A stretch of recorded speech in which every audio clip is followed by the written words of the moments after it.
I'm here. Thank you very much. Really appreciate it. Good news, bad news. Bad news is I'm the last hurdle before you get your lunch. Good news, I have been asked to reduce my presentation, so I'll be very quick. But I'll take 30 minutes at most. Usually, at the start of my CFO trainings, I ask one blunt question. And the question is that if the business world in the last 15 years, on a scale of 1 to 10, has changed by 10, how much finance function has changed? Let me repeat the question. If the business world in the last 15 years, on a scale of 1 to 10, has changed by 10, how much finance function has changed? And guess what the answer is? It has been consistently between around 5 and 6. And realize that this question is to the CFOs and senior finance executives who know the function very well, who own the function. Imagine if we ask this question to CEOs, CMOs, CEOs, the non-finance business partners, what would be the answer? So if the finance function is not coping with the change, with the business change, is the function really getting obsolete? Because if we do not change, if we do not speed up, it would be lagging behind significantly. So that's the question mainly. And let's look into some of the reasons why why the business world has changed lately, especially in the last 15, 20 years. Number one change is the technology, of course, as we all know. Remember Y2K? Until late 90s, end of 90s, the whole IT industry was busy and totally focused on fixing the issues related to Y2K. So not much development was happening. But as soon as the Y2K was over, there was a focus and concentration on the new development. And what we have seen in the last 15 years is amazing. It was not imaginable in terms of the online applications, in terms of the strong, powerful ERP systems we have today, mainly benefiting the finance organization, finance function. So what is the impact of that information technology on the finance function? Well, we don't need any more bookkeepers. And bookkeepers have upgraded themselves to do the job of accountants. Accountants found themselves doing the job of controllers. Controllers found them doing the job of CFOs. What CFOs are doing? CFOs are still doing CFO's job, in many cases, controller's job. So that's one thing that we have not been able to really redefine the finance function in the new era of innovation and change which is happening everywhere. The second major reason which has impacted the business world is increasing compliance. Until the late 90s, the finance function was pretty excited, really playing a role of business partners. But as the century turned, around 2000, 2001, some high-profile corporate scandals, Enron, WorldCom, they changed the scenario. And finance functions become much more cautious, rather confused, whether to play the role of a business partner or the role of a controller. And since then, it really depends upon the individual profile of a CFO in a business organization, whether they are like more like a business partner or more like a controller. So compliance and change in technology. The third major impact, probably the most strongest one, is the globalization. And we all know how rapidly the globalization has happened. The impact of globalization on the businesses is that they are far more competitive.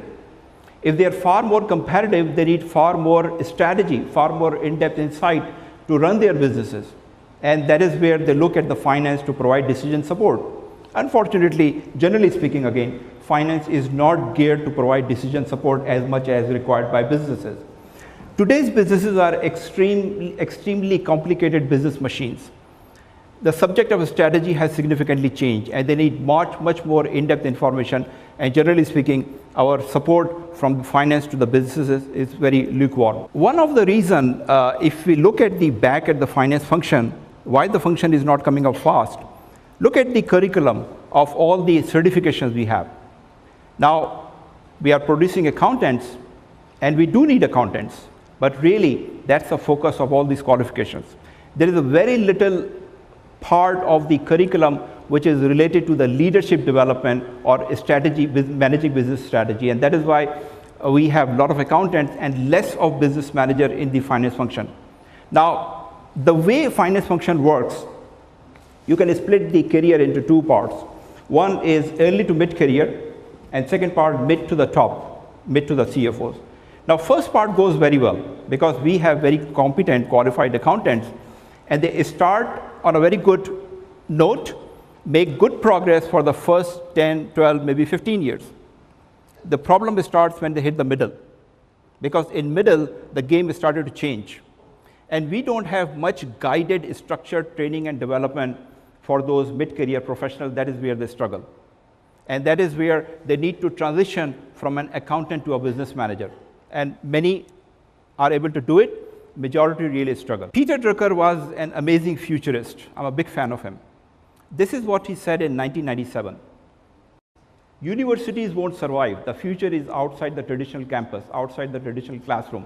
The distance learning is coming up fast. Now, look at that. This was in 1997. Today, we could clearly see the trends happening that, but he was able to see that 15 years ago. And if we look back in our accounting curriculum, it's not only that curriculum is not changing fast enough to meet the business requirement, how much online education we have in the accounting or finance side. Very little, very limited. And the dilemma is that most of the professionals in the mid-level are living in their job day in and day out, day in and day out. They are so much occupied with their job responsibilities that even if they were willing to really go and develop themselves in terms of the leadership and professional development, they don't have time. They cannot take the risk of really leaving their job responsibilities behind and spend time on training and education and development. So that's another dilemma with the finance people. So the question is that usually in these type of forums, the finance conferences or CFO conference, we spend time really self-praising ourselves, how good the job we are doing. I have taken the courage to really look a little deeper into the reality where we are. Now, fortunately or unfortunately, I have been able to distort the accountant inside me long time. In my career, I spent more time working closely with the businesses, getting involved with the balance scorecard in the early part of 90s when the balance scorecard was very new. This gave me the opportunity to look more from a business point of view and understand what businesses are requiring. And that is why I spend a lot of time in activity-based costing, balance scorecard, those type of initiatives which really help the businesses to make better decisions. So in my experience working in different part of the world, different regions from Asia, starting originally from Pakistan to Asia Pacific, to United States, to North America, to Europe, to Middle East, I still see people making remarks that we are bean counters. And some of us are really happily doing bean counting job. This is the time to wake up. How many people have read this book? Raise your hands. Quite a few.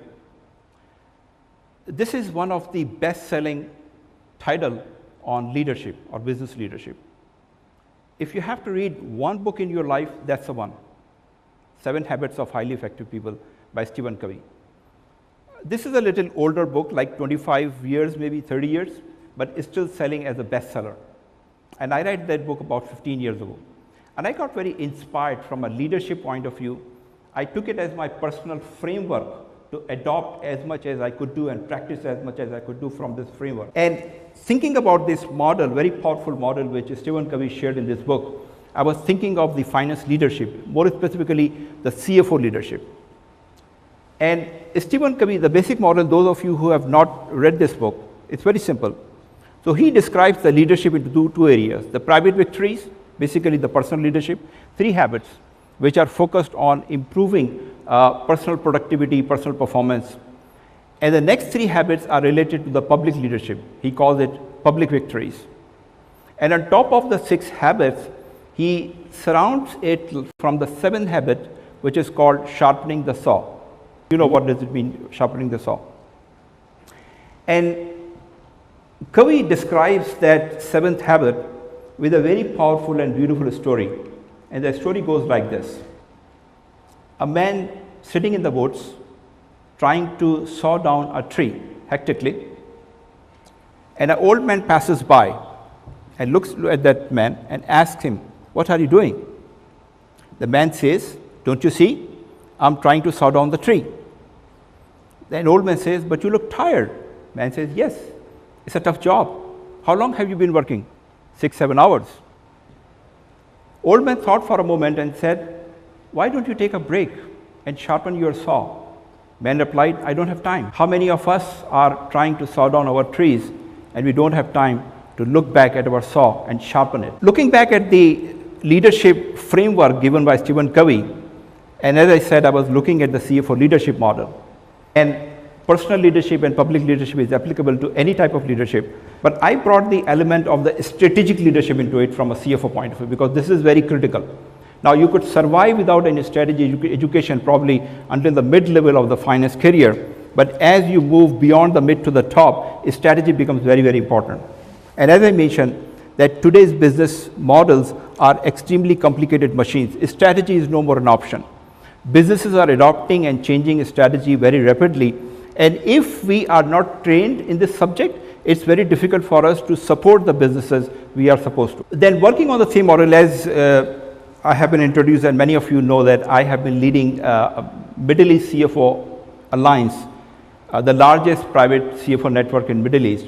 I had the opportunity to look at a lot of careers and look at the professional issues and sense it and see from an individual point of view. So I started to work on this model a little bit, expanding it. And the three dimensions of the CFO leadership, calling the personal leadership, strategic leadership, and public leadership. What is personal leadership? Personal leadership is all about self-discipline, self-control. This is really the fundamental, the foundation of leadership, without which there is no leadership. And that is what we need to really focus upon and develop ourselves if we really want to become an outstanding leader or the CFO. Public leadership is all about creating an influence. And influence is so critical, so important for the CFO role.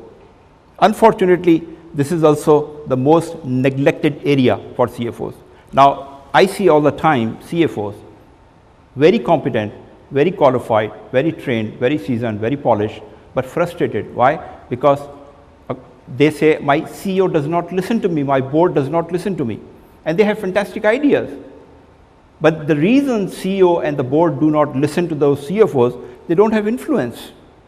Influence is the vehicle which takes your ideas across. If you are very knowledgeable, very competent, it's useless unless your ideas are accepted and adopted by other people. And that's where comes influence. So public leadership, in my opinion, is very complex, expanded area, but ultimately it boils down to the creating an influence on the people around you. And finally, strategic leadership. Now, the term or the phrase strategy is very cheap. And 99% of the corporate executives think that they know all about a strategy without any training, without any formal development. And they can talk about a strategy. But it's really not that easy subject. It's getting complex and complicated. You can deal with the strategy if you are a strategist. To become a strategist, you need to develop strategic thinking, which is very different. And again, there is a lot of confusion and misunderstanding about the strategic thinking. What is that? But in my opinion, if you are a CFO or you want to become a CFO, strategic thinking is fundamental. You need to work hard on it. And I'll explain to you a few ideas how to do it. So continue working on that model. Last year, I made a survey out of the 5,000 finance professionals through the Meca platform, and asking them that from a career point of view, from finance career point of view, what is the number one question is in their heads? And it comes up with the question of the title of my speech in their mind, and I got 200 replies actually, exactly, close to 200. And the question was, what it really takes to become a CFO. And I took that seriously and I said, let me try. So it's not that we have cracked the code, really, but I think we have got very close to it. And based on that, I created this framework of CFO leadership competency model, which explains what it comprises in personal leadership, public leadership, and strategic leadership. There are 10 competencies, as you can see there. And I'll briefly explain all these competencies in this conversation. But if you can notice that all of those competencies ultimately results in creating an influence, which is the most important CFO characteristic. And they are all connected, by the way. You cannot start developing your strategic ability or strategic thinking without working on your personal leadership or public leadership. You cannot really sharpen or polish your public leadership skills without ensuring that you have covered your personal productivity skills. So it's all connected together. It's also a lot to do with the mindset. And My advice to the professionals who want to really go faster on this journey of developing themselves into a C-level executive is to first work on your mindsets. Because if your beliefs are not correct, you may not be able to develop what you want to develop. You may spend a lot of time and resources, but it would only create friction inside you. You need to clarify your values first. So I recommend 6 mindsets to start that journey of becoming a CFO. And those 6 mindsets, number 1 you see here, is a free agent society. Actually, we are transitioning very fast into a freelance society or free agent society, whatever you call it. The average job tenures are rapidly reducing. At the end of 2010, the average job tenure for a CFO in USA was 2.4 years. It's a little better now because that was the peak of the economic meltdown. But globally it's around plus minus 3 years. Lifelong jobs with one employer are the things of past. It doesn't happen anymore.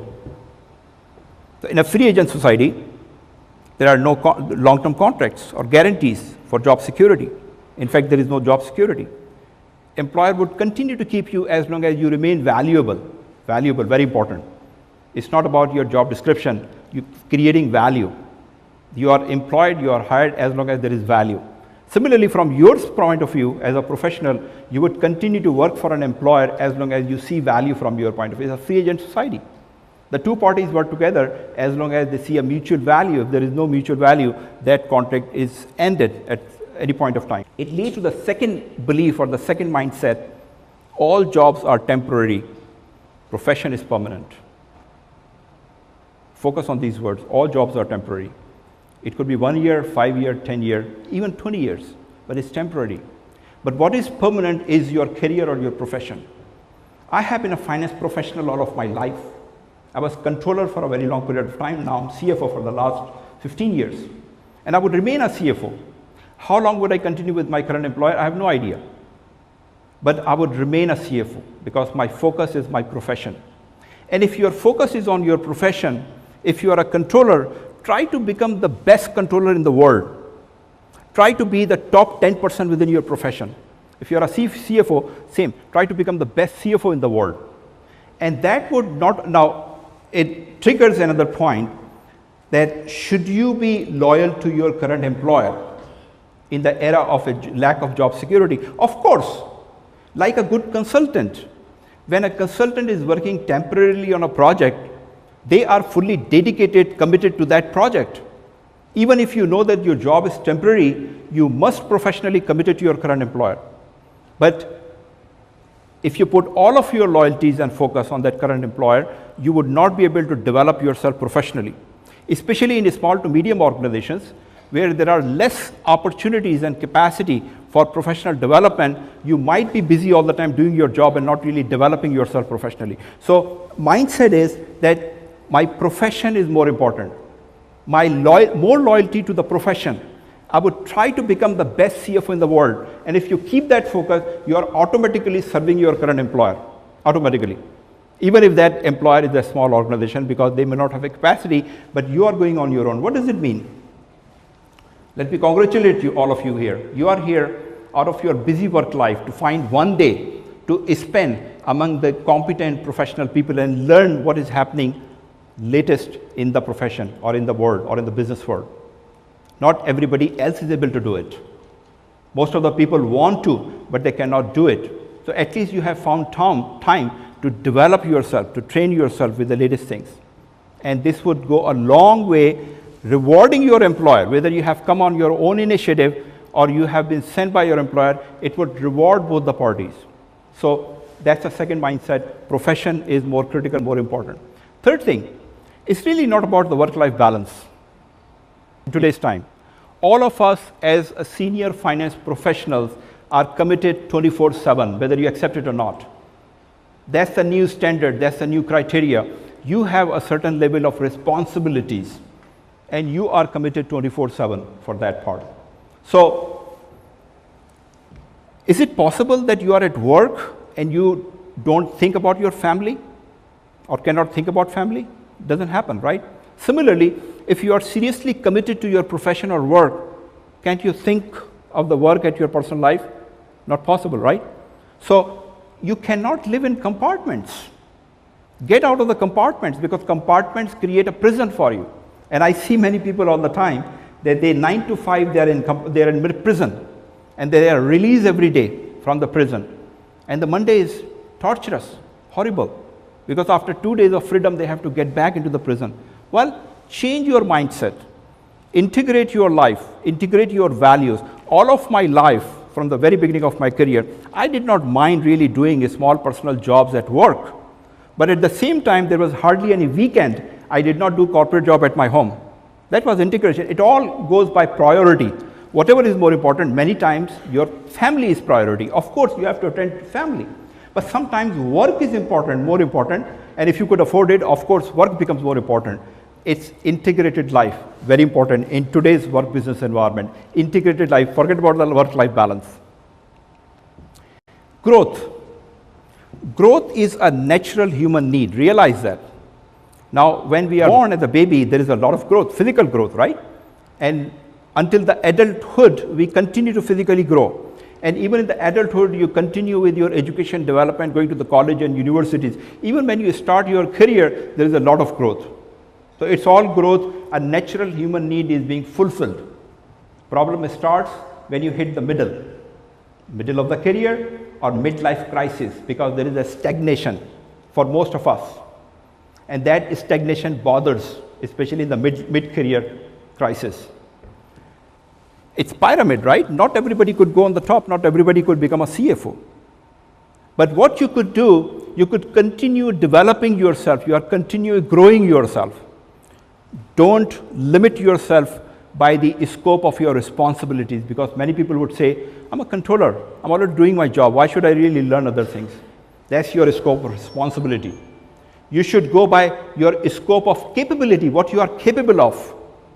So you may have a certain defined limit of job. Think about your capability, what you are capable of, and keep developing yourself from the scope of capability, not by scope of responsibility.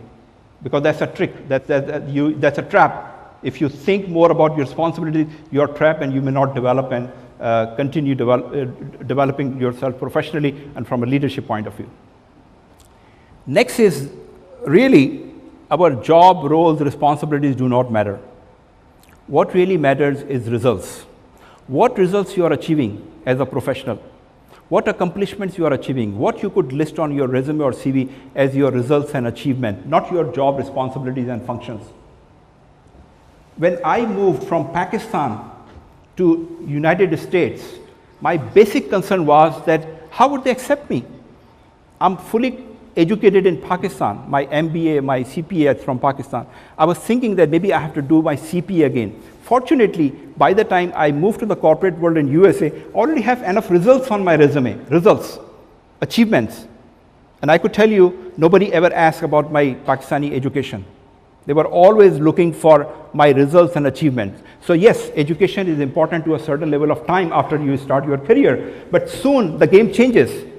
And it's all about results and achievement. So if you are mid-career professional, focus on results. Forget about any more certifications. They are really not required. They are important in the early part of your career. The second part of your career, especially in today's time, is all about learning new skills. That really matters. And based on that, achieving your results. Final thing is that you must meet or see a lot of people around you say, look, I don't have a good boss. I'm in the wrong company. Environment is bad. Culture is not right. There is discrimination against certain races and nationalities. What does it mean? You are limited. By the way, there might be some truth into it. I'm not saying there is no truth. But by believing into it, you limit yourself. You limit your potential. You are handicapping yourself. Because you are saying, this is not in my control. These are external forces which are impacting me. If you take the responsibility, being truthful to you, yes, there is some reality, but I could do something. I could talk to the people, I could influence them. You take the control back. And if you change the belief that you are responsible, everything in your life, you're not happy or happy is because of you. You are responsible for it and you can change it. There is a very interesting analogy I shared earlier. Let me quickly share it with you. People say, life is miserable, life is a problem, life is a pain, life is a torture, life is a challenge. I would say, life is a movie. And if, with that analogy, if you think of life as a movie, it starts pretty softly, but the story builds up very quickly, right? And you find yourself very quickly in the middle. And when you hit the middle of your movie or your life, it's full of crisis, full of challenges, full of excitement, right? And with all those crises, challenges, problems, the good news is that you are the director of that your life movie. Being a director of your life movie, you can change the script if you want it. You can bring the new cast if you want it. You can bring the end to a happy ending if you want it. That's your life movie. So 6 mindsets are very important. Many of you follow my blogs, but those of you who don't, SaleemSufi.com is my blog site. And you would find all these ideas and concepts in terms of some blogs there. This Get Out of Business Syndrome was my most popular blog. And I wrote it because many people said, all these philosophies you're talking about are not practical. Because we are so busy in our job, I cannot afford to really do this networking and professional ideas you are suggesting. So what do I do? And I said, let me think about it. And I wrote a blog. These are actually 10-step formula to get out of busyness syndrome. Now, what is busyness? It's an addiction. There is some truth into it. We are all busy, but we get addicted to busyness because we feel important. It's a sense of job security that if I'm busy, if I'm working 14 hours a day for my employer, I'm secure because they think I'm working very hard. Is it really? So productivity is very, very important for all of us to really build upon our leadership. The good news is everybody in this world are given the same resources. From the President of the United States to a junior clerk in a company, they are all given 24/7. So you cannot really complain. It's not about schedules, it's about the value management. How do you manage your value? We spend all of our life working for our employers, helping them achieve their business mission and vision, and forget the purpose of our own life. Goes back to the life integration. Integrate your life. By the way, work is a very integral part of life. There is no life without work. It's natural. Economic activity has to be there, but it has to be integrated. Why do we need to live in compartment? Okay, emotional intelligence, a very fundamental, important subject neglected by most leadership. Even if you go to some leadership advanced courses, you would not find the subject of emotional intelligence. My good friend Matt Lewis is a senior partner right here in Dubai. He worked for Boyden, and I brought him to one of the previous Meca conferences to speak up. And he said, by the way, Boyden is the 4th largest executive search firm in the world, and he's a senior partner. He said, for CFOs, the number one quality they look in the new role search is emotional intelligence. Now, how many of us really have a formal training in emotional intelligence, or have we read any book or article on emotional intelligence? Emotional intelligence is the fundamental foundation of all other relationship, speech, values, performance, behaviors, as you could see in this diagram. Branding, and we are probably the worst professionals in marketing. If you talk to marketers, good marketers, they would tell you that if you do a good branding, you can sell a wristwatch for $20,000. Now, who would spend $20,000 to watch time? People do it because of the branding. So it's not really important what you think about yourself. You may be very capable, rightly so, and you think rightly so, but what other people think about you? What is your brand? How people see you? That really matters in today's world. Have you looked at your LinkedIn profile from an external point of view? When someone opens your LinkedIn profile, what impression do they get? You may think it's not important because I'm already working for a company, so the most important thing is to make my boss happy and that's it. Well, again, go back to the other mindsets, how the world is changing. It's very important that you maintain a brand internally as well as externally. Presentation skills or communication. I call it weapon of mass influence. Presentation skills. You can talk, you can meet people, you can talk to people in small groups or individually, but when you talk to people in groups, like I'm talking to all of you, more than 150, maybe 200 people here, right? That gives you leverage, and that gives you an opportunity to influence massive level. So as a CFO, this is our, generally speaking, weakness. And we need to work hard on this skill from the very beginning. And I did some research, and I was very disappointed. In my CFO coaching group, some of you remember, I shared a video clip from the Walmart CFO speaking to the shareholders. Walmart is the largest company in the world, $500 billion CFO is speaking to the shareholders. You see yourself. Okay, people leadership. So, why the people leadership has become suddenly so important? Apple market value is $733 billion this week.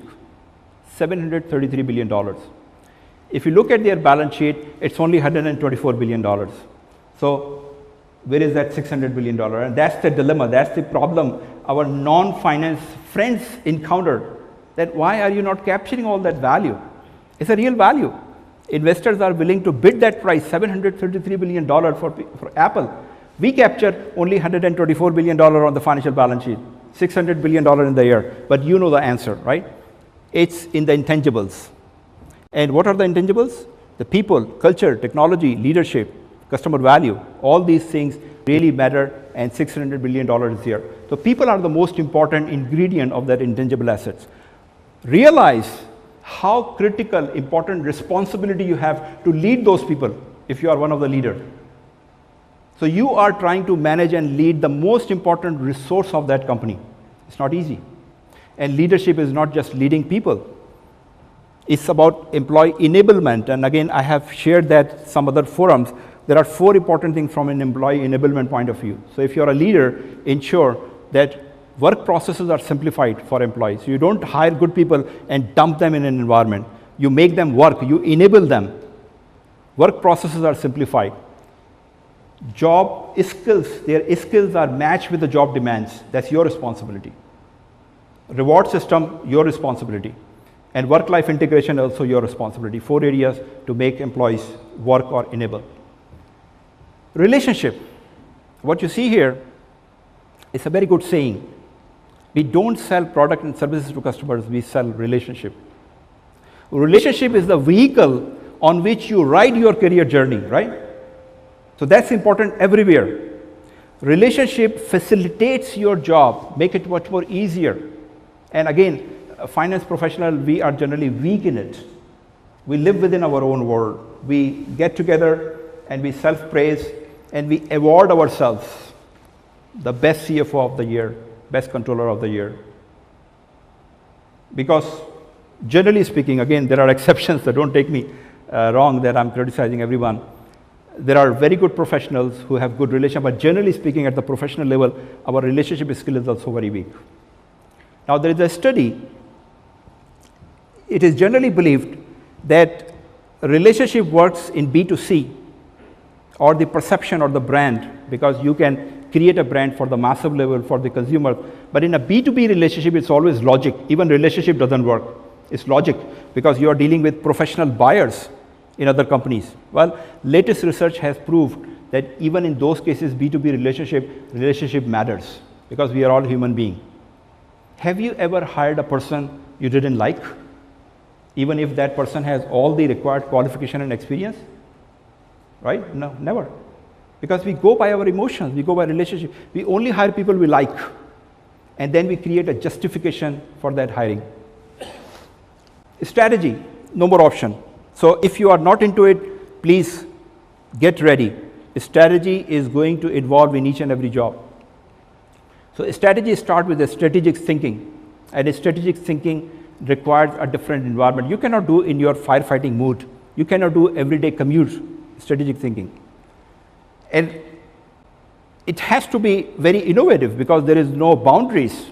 Your today or the past was future some time ago, right? Someone created the circumstances to create that past or present as the present, but at some point in time it was future. So last year I had the opportunity to go back to Harvard Business School. And a little story to explain how the strategic thinking works. I was sitting in the 62 other participants who are basically global executives coming from different parts of the world. So a very diverse group. And probably half of them were smarter than me by the law of averages. And you know the Harvard Business School, the educational method, case studies. So for 6 days, we were sitting with the 62 group of participants, very talented people, and 2 legendary professors were guiding us. And we were discussing case study after case study, and of course those case studies were the latest cases being practiced by the best of the best companies in the world. This is Dr. Robert Kaplan, co-founder of the Balanced Scorecard, very humble person, very supportive. I especially chose this program to go back to learn from him again, and I learned a lot of Balanced Scorecard strategy from him. So after 6 days, I took a lot of notes, and honestly speaking, because I keep myself very updated with the books and articles and the things going on, from the contents point of view, there was not much new for me in that program. But the main thing was experience. When I passed through that 6 days with 62 executives and 2 legendary professors, that was the experience. And when I was compiling those notes after 6, so imagine, I was out of my work environment, I was not even with my family. It was a new environment, very stimulating, very innovative, very inspiring. And 6 days going through those case studies, making notes, and then I was compiling notes. Those compilations started to give me new ideas. Thought generates thought, remember? Very close to strategic thinking. And those thoughts were so good, I felt so good. I wrote few blogs and shared with them, I got a very good response. And I said, good, that is how strategic thinking happens. So you need to find the right environment, talk to the people who are smarter than you, and address the question nobody has asked before. That is strategic thinking. So I'm wrapping up now. For the organizers not to get worried, I'm not getting very stretched here. So what has changed in the business world from a value creation point of view, from a strategy point of view, in fact? So in the CFO leadership competency model, in the strategic leadership, there are 3 competencies. Strategic thinking, I explained to you. Value creation, number 2, and performance management, number 3. So let's talk about value creation. This is a typical flow of value creation in today's business model. So it's still about the shareholders' value creation, by the way. It was a fundamental reason for any business organization to be in existence. That is still true. But before that, before you create shareholders' value, you need to create a lot of other values, mainly the customer value. And that is what has changed. So in this typical model, there are 3 stakeholders in any business model, or most business model: shareholders, customers, employees. They're still there, but now they are connected link. In this diagram, notice that the value is being generated from the bottom. So it's employees. All those companies like Google, Apple, Microsoft, their main resource, people, right? People are creating value. The 2 boxes on the side, information technology, leadership, and culture, they are enablers. They enable the employees to perform better, to create more value, and that is how the value creation works. When these 3 things work together, there is a lot of customer value is created. And customer value, the good company knows that very well, that in order to create shareholders value, they have to create a lot of customer value. Now we don't have time to really go into detail what is customer value, but this is not financial value only. These values we are talking about are financial and non-financial, intangible and tangible, long-term and short-term, internal and external. It's a very new concept. When you create a customer value, so a company like Apple, for example, $733 billion, think of that. Balance sheet only $124 billion. There is extreme level of customer value. I myself and many of you are hardcore loyal Apple customers, right? I'm a big fan. I tried to switch to Galaxy Samsung last year. I didn't like the product. I switched back to iPhone. And now I'm very clear. I'm going to use iPhone as long as it exists, right? That's the customer value. That's the customer loyalty, which has a value, right? The problem is, now you would appreciate this and pay attention to it. What we do in financial systems, we are not capable to record customer value. We don't recognize it, right? There is no system of recording employee value or customer value. We don't have a mechanism. We are running the modern organization with 500-year-old accounting system, which does not have that capacity. It's a very new phenomena, value creation. So what we do, we only record shareholders' value. We only record when a sales invoice is created. We say, now we see the value. Now there is value. Let's book it in the financial system. Well, the whole game is happening before that. The frustration from our business partners, the non-financial business partner, is that, look, I'm doing 90% of the work before an invoice is created, and you only come at the last moment just to book the last end of the value creation process. So that's one dilemma. Not many people are realizing that the finance system is not really capturing the main value creation. We don't capture the $600 billion of Apple in the financial system. It's only the $124 billion. Second thing is that it's no more about managing numbers or managing financials, honestly. There is no financial management. Even there is no strategic financial management. So those professionals, my respectful friends, who say, well, our role is limited to the strategic financial management. There is no strategic financial management because you cannot create a separate strategy for financials only. It's all integrated, it's linked together. It's only business strategy. And it's about performance management. You cannot manage financially, forget about it. It's closely interrelated system and model. So as CFOs, I'm not suggesting that even at junior level you could do it, but need to understand that at CFO level, if you really want to become a business partner, a strategic partner, you need to focus on performance management or value creation process, not managing numbers or financials only. I would finally explain, this is last slide. So there has been a lot of debate and talk about the role of CFOs. You must have heard. Emerging role of CFOs, evolving role of CFOs. Why there is so much question? But these are good, legitimate questions because there is really so much confusion. Even within CFO community, what is the role? As I said, some would say that controlling is the main role. Some would say business partnership is the main role. I created an analogy of the role of CFO. So think of a high-performance business as a high-performance automotive car. And before you start a journey in a high-performance business car, what you want to do, you want to ensure that there is a right functionality, there is a right air pressure in the tires, the battery is working, the electrical system is okay, right? Same for the business. Before you really start a big venture or start running a high-performance business, you want to ensure all the parts of the business is working properly. This is done by back-end department, production, quality, engineering. They take care of the business, right? Supply chain, everything is working functional. But as soon as you start the journey in a high-performance car or high-performance business, three critical front-end roles come to the picture. Three critical roles. Number one, CEO, of course. CEO is the driver of that high-performance car, sitting in the driving seat. And his role is to steer the car in the right direction. And CEO knows the destination very clearly, where he has to go. Second role, sales and marketing. They are totally focused on running the car at a good speed. So they are focused on the accelerator or the gas pedal. Keep running the car. And whatever the car speed, CEO is going to steer and drive in the right direction. The third important critical role is CFO, sitting next to CEO, next passenger seat. What is the role of CFO? Two roles. Number one is the controls and compliance. So you have brakes in the car, right? Why do you have brakes in the car? To stop the car? That's a wrong mindset. You have the brakes in the car so that you could drive the car faster. That's exactly the reason of the controls and compliance. And we have misunderstood ourselves, and we have made it misunderstood by our business partners that controls are to really make my job difficult. No, it's there to help you run your business faster. That's the role of CFO. So that is why CFO all the time, not necessarily CFO is pushing pressure on the brakes. That's not the job.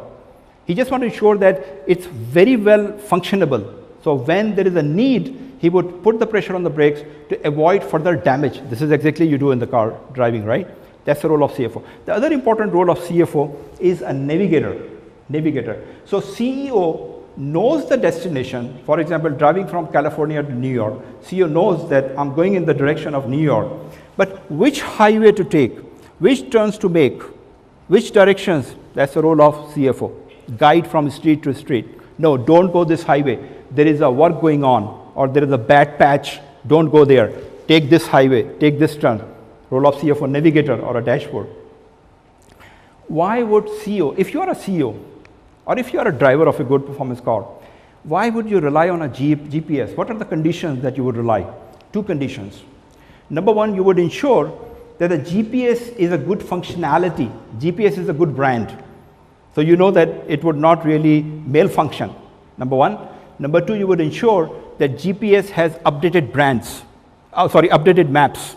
Very important, because the maps are changing. If the GPS does not have the updated maps, you might be misguided, you might get lost. So these are the two conditions you would ensure. Think of the high performance business. Why CEO should rely on a CFO as his navigator? Two conditions again. Do you have a good brand, your reputation, your character? Because what you think is not important, what CEO thinks is important, number one. Number two, what is updated maps?